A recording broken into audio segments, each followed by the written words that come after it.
हरे कृष्णा, जय श्री हरि, ओम नमः शिवाय। प्रिय भक्तजनों, आज बृहस्पतिवार के दिन आप बृहस्पति देव की बड़ी ही दुर्लभ कथा सुनेंगे। इस कथा को सुनने से भक्त की सभी मनोकामनाएं भगवान बृहस्पति देव की कृपा से पूर्ण हो जाती है। तो आइए बड़े ही श्रद्धा और प्रसन्नचित्त मन से इस कथा को सुनते हैं। कथा के अंत में बृहस्पति देव की आरती भी की गई है। भारतवर्ष में एक प्रतापी और दानी राजा राज्य करता था। वह नित्य गरीबों व ब्राह्मणों की सहायता करता था। यह बात उसकी रानी को अच्छी नहीं लगती थी। वह न गरीबों को दान देती और न ही भगवान का पूजन करती थी और राजा को भी दान देने से मना किया करती थी। एक दिन राजा शिकार खेलने वन को गए हुए थे तो रानी महल में अकेली थी। उसी समय बृहस्पति देव साधु के वेश में राजा के महल में भिक्षा के लिए गए। भिक्षा मांगी तो रानी ने इनकार कर दिया और कहा, हे साधु महाराज, मैं तो दान पुण्य से तंग आ गई हूँ। मेरा पति सारा धन लुटाते रहता है। मेरी इच्छा है कि हमारा सारा धन नष्ट हो जाए, फिर न रहेगा बांस और न बजेगी बांसुरी। साधु ने कहा, हे देवी, तुम तो बड़े विचित्र हो। धन संपत्ति तो सभी चाहते हैं। पुत्र और लक्ष्मी तो पापी के घर में भी होने चाहिए। यदि तुम्हारे पास अधिक धन है तो भूखों को भोजन कराओ, प्यासों के लिए कुआं लगवाओ, मुसाफिरों के लिए धर्मशालाएं खुलवाओ और जो निर्धन अपनी कुंवारी कन्याओं का विवाह नहीं कर सकते उनका विवाह करा दो। ऐसे और कई काम हैं जिनको करने से तुम्हारा यश लोक परलोक में फैलेगा। परंतु रानी पर उपदेश का कोई भी प्रभाव न पड़ा। वह बोली, महाराज, आप मुझे कुछ न समझाइए। मैं ऐसा धन नहीं चाहती जो जगह जगह बांटती फिरूं। साधु ने उत्तर दिया, यदि तुम्हारी ऐसी इच्छा है तो तथास्तु। तुम ऐसा करना कि बृहस्पतिवार को घर लीपकर पीली मिट्टी से अपना सिर धोकर स्नान करना और भट्टी चढ़ाकर कपड़े धोना। ऐसा करने से तुम्हारा सारा धन नष्ट हो जाएगा। इतना कहकर वह साधु महाराज वहां से चल दिए। साधु के अनुसार कई बातों को पूरा करते हुए रानी को केवल 3 ही बृहस्पतिवार बीते थे कि समस्त धन संपत्ति नष्ट हो गया। भोजन के लिए राजा का परिवार तरसने लगा। तब एक दिन राजा ने रानी से कहा, हे रानी, तुम यहीं रहो, मैं दूसरे देश को जाता हूँ, क्योंकि यहाँ पर सभी लोग मुझे जानते हैं, इसलिए मैं कोई छोटा कार्य नहीं कर सकता। ऐसा कहकर राजा प्रदेश चला गया। वहाँ वह जंगल से लकड़ी काट कर लाता और शहर में बेचता। इस तरह हुआ अपना जीवन व्यतीत करने लगा। इधर राजा के प्रदेश जाते ही रानी और दासी दुखी रहने लगे। एक बार जब रानी और दासी को बिना भोजन के 7 दिन तक रहना पड़ा तो रानी ने अपनी दासी से कहा, हे दासी, पासी के नगर में मेरी बहन रहती है। वह बड़ी धनवान है। तू उसके पास जा और कुछ ले आ ताकि थोड़ी बहुत गुजर बसर हो जाए। दासी रानी के बहन के पास गई। उस दिन गुरुवार था और रानी की बहन उस समय बृहस्पतिवार व्रत की कथा सुन रही थी।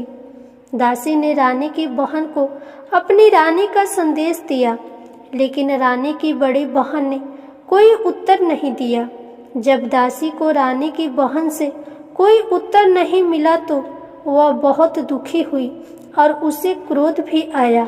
दासी ने वापस आकर रानी को सारी बात बता दी। यह सब सुनकर रानी ने अपने भाग्य को कोसा।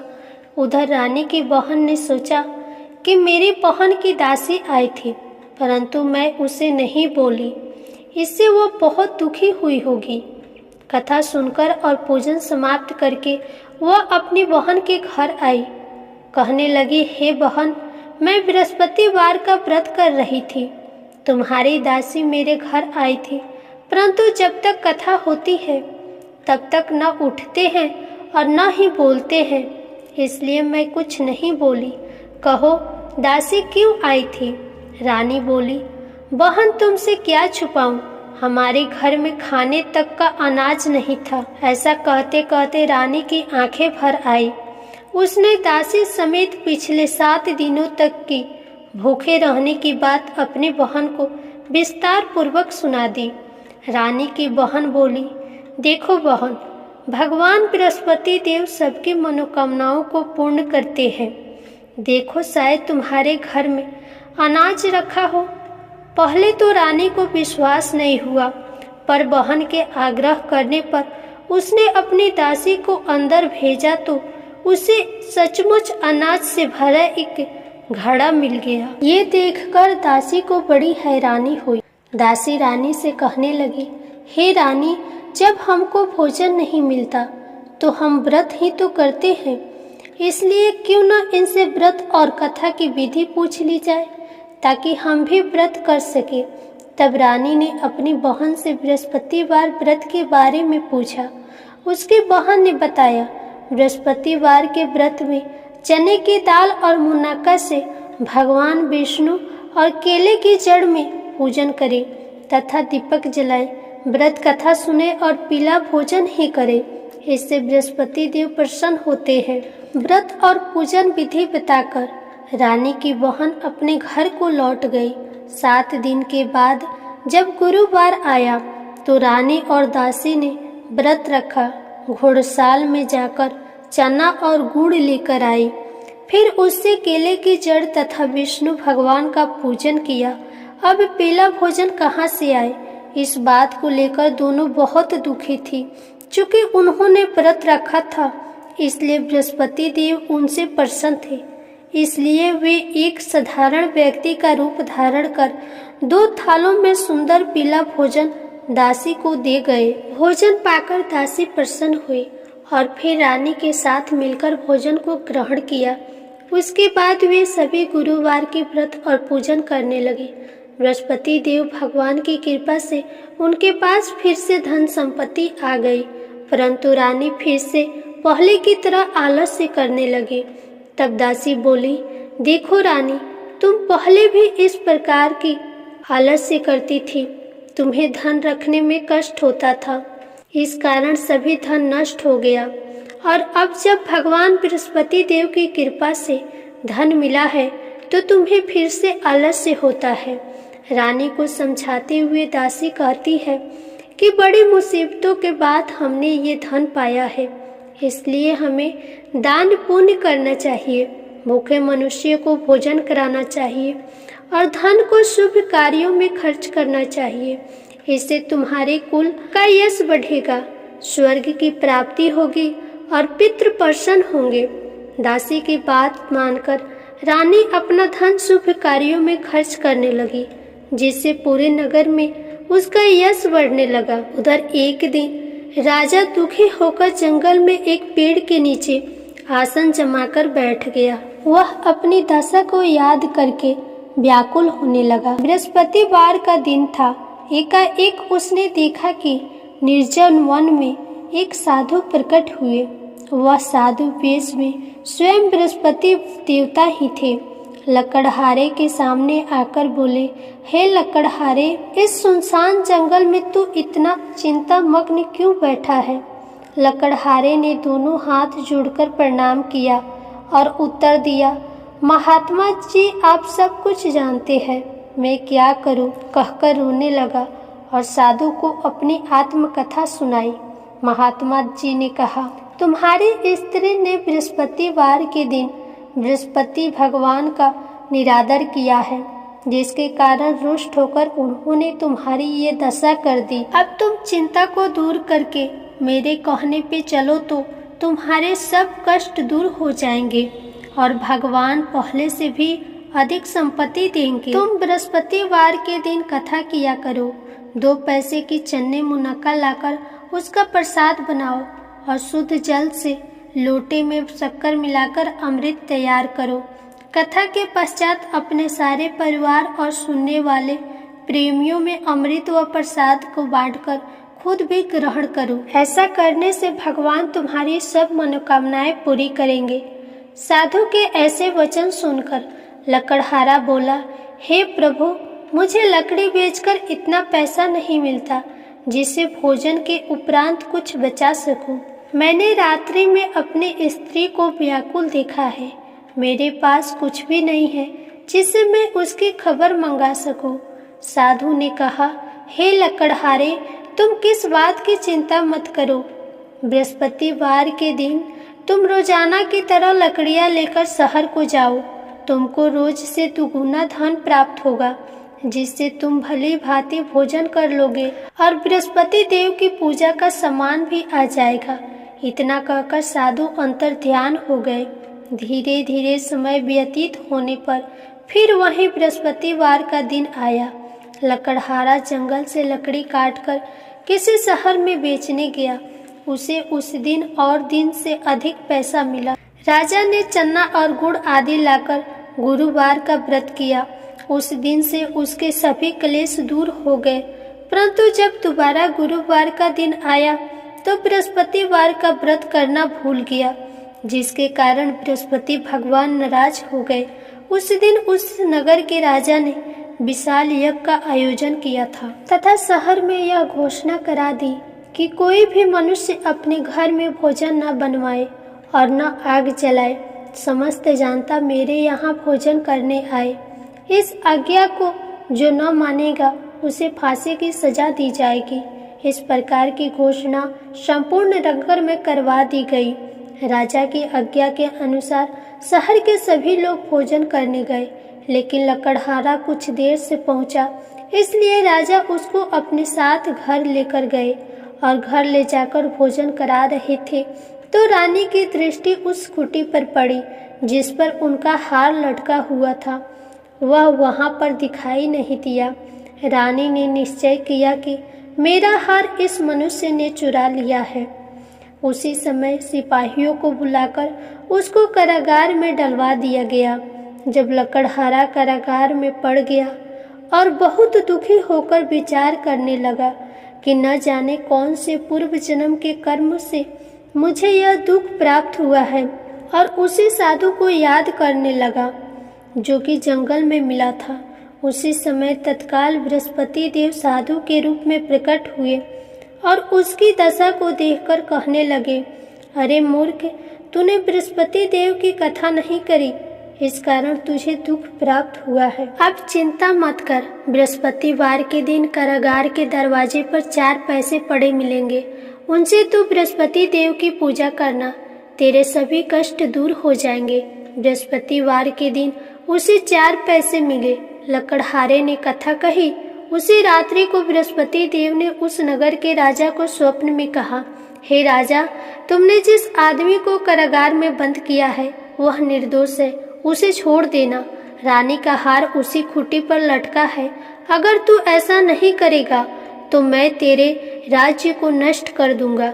इस तरह रात्रि के स्वप्न को देखकर राजा प्रातःकाल उठा और खूंटी पर हार देखकर लकड़हारे को बुलाकर क्षमा मांगी और लकड़हारे को योग्य सुंदर वस्त्र आभूषण देकर विदा कर दिया। बृहस्पति देव की आज्ञा के अनुसार लकड़हारा अपने नगर में चल दिया। राजा जब अपने नगर के निकट पहुंचा तो उसे बड़ा आश्चर्य हुआ। नगर में पहले से अधिक बाग, तालाब, कुएं तथा बहुत सी धर्मशालाएं, मंदिर आदि बन गई थी। राजा ने पूछा, यह किसका बाग है और धर्मशालाएं हैं? तब नगर के सब लोग कहने लगे, यह सब रानी और बंदी के हैं। तो राजा को आश्चर्य हुआ और गुस्सा भी आया। रानी ने यह खबर सुनी कि राजा आ रहे हैं तो दासी से कहा, हे दासी, देख, राजा हमको कितनी बुरी हालत में छोड़ गए थे। हमारी ऐसी हालत देखकर वह लौट न जाए, इसलिए तू दरवाजे पर खड़ी हो जा। आज्ञा के अनुसार दासी दरवाजे पर खड़ी हो गई। राजा आए तो उन्हें अपने साथ लेकर आई। तब राजा ने क्रोध करते हुए रानी से पूछा कि यह धन तुम्हें कैसे प्राप्त हुआ? तब रानी ने कहा, हमें यह धन बृहस्पति देव के इस व्रत के प्रभाव से प्राप्त हुआ है।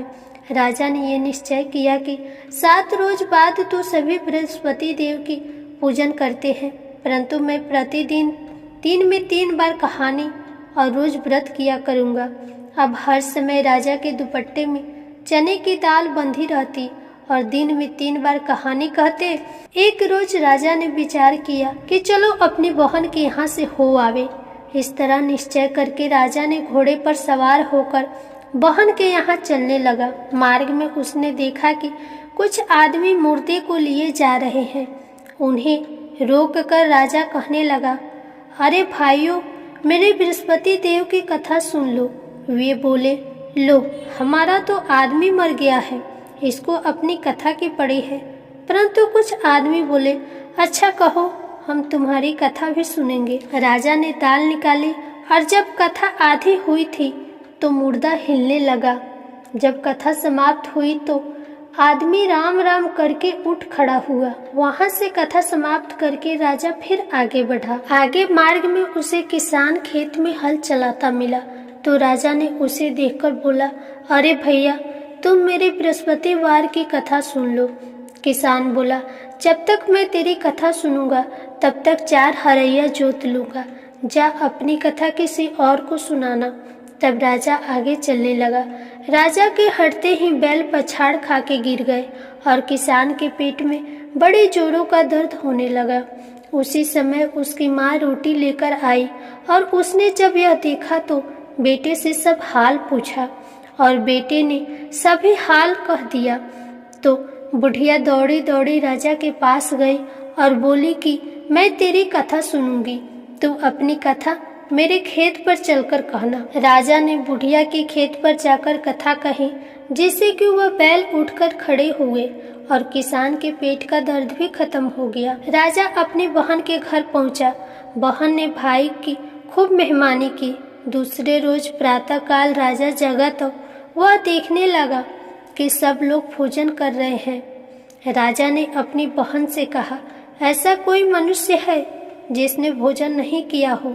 मेरे बृहस्पतिवार की कथा सुन ले। बहन ने कहा, हे भैया, यह देश ऐसा है जहाँ की पहले लोग भोजन करते हैं, बाद में कोई अन्य काम करते हैं।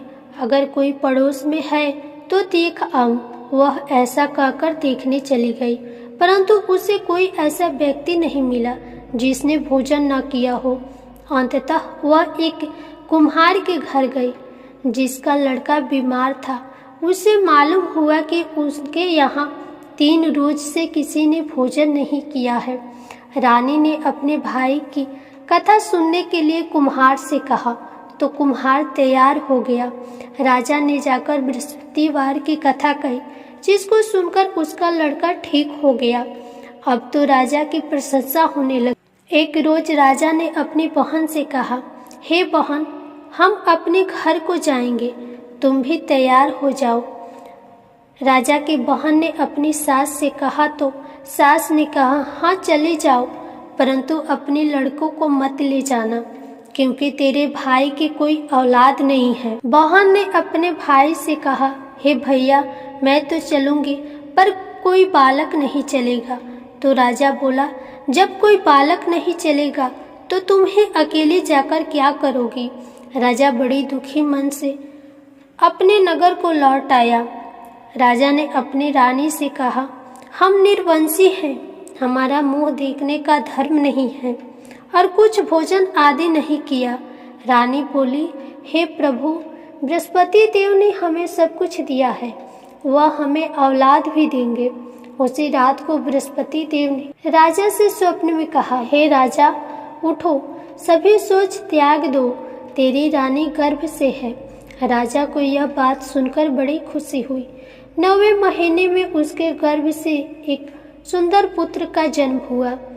तब राजा बोला, हे रानी, स्त्री बिना भोजन के रह सकती है, परंतु बिना कहे नहीं रह सकती।